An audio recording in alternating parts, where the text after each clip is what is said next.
Gisa-gisa na tayo ng mga sangkap. Ito, lagay na natin itong kamatis mga friends. Gisa-gisa na yung mga sangkap. Ilagay na natin itong sitaw mga friends. Igisa natin mga sitaw mga friends kasi matagal ito maluto. Medyo matagal na luto ang sitaw. Kaya igisa na lang natin. So, mga friends, lagay na natin itong water mga friends. Ayan, nalagyan na natin ng sabaw yan. Pakukuluin muna natin yan. Saka natin lagyan ng mga sangkap yan. Ayan na siya mga friends. Ayan, nalagay na natin yung mga sangkap natin mga friends na bangus, na sinigang na bangus mga friends. Sinigang na bangus to mga friends. Ayan, madaming gulay mga friends. Oh. Ang daming gulay ng bangus natin mga friends na sinigang na bangus. Ayan. Ayan, may okra yan. At saka may sitaw. Ayan, masarap to mga friend. Masustansya tong natin, sinigang na bangus kasi maraming gulay. Ayan. Sarap ng sinigang natin na bangus. Takpan lang muna natin mga friends. Palutuin muna natin yung mga sangkap na mga gulay at saka yung bangus. Tapos may ilagay pa tayo dyan yung talbos ng kamuti at saka kangkong para lalong masustansya yung ulam natin mga friends.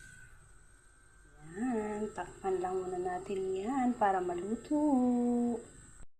Mga friends, kumukulo-kulo na talaga yung sabaw natin. Ayan, malapit na yan maluto mga friends. Ilagay na natin itong siling pahaba mga friends. Ayan.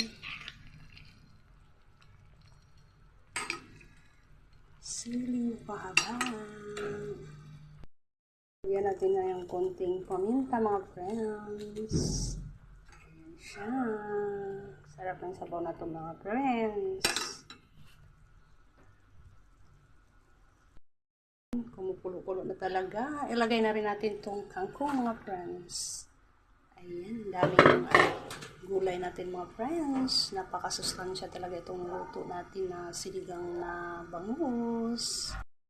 Natimplahan na natin yan ng asin. Lagyan na natin ng sinigang mga friends.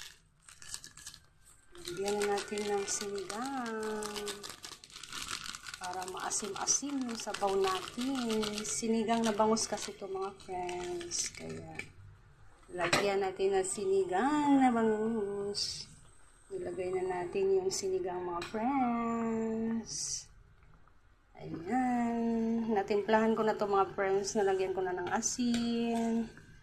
Ayan. At nalagay na rin natin yung sinigang. Tikman lang muna natin to. Okay na ba to? Masarap na ba ang timpla natin? Dagan natin ng sinigang kasi medyo may kulang pa ang asin niya. Ayan. Ilagay na rin natin tong talbos ng kamuti mga friends. Ayan. Ito yung last nating ilagay, talbos ng kamuti kasi madali lang naman maluto itong talbos ng kamuti mga friends. Masarap ang sinigang mga friends pag may talbos ng kamuti. Lalong-lalo naman yung mayroong okra. Masarap yan ipagsabay mong ilagay mo sa sinigang na bangus. Ayan, malapit na yan maluto kasi nilagay na natin yung talbos ng kamuti at nilagyan na rin natin ng sinigang.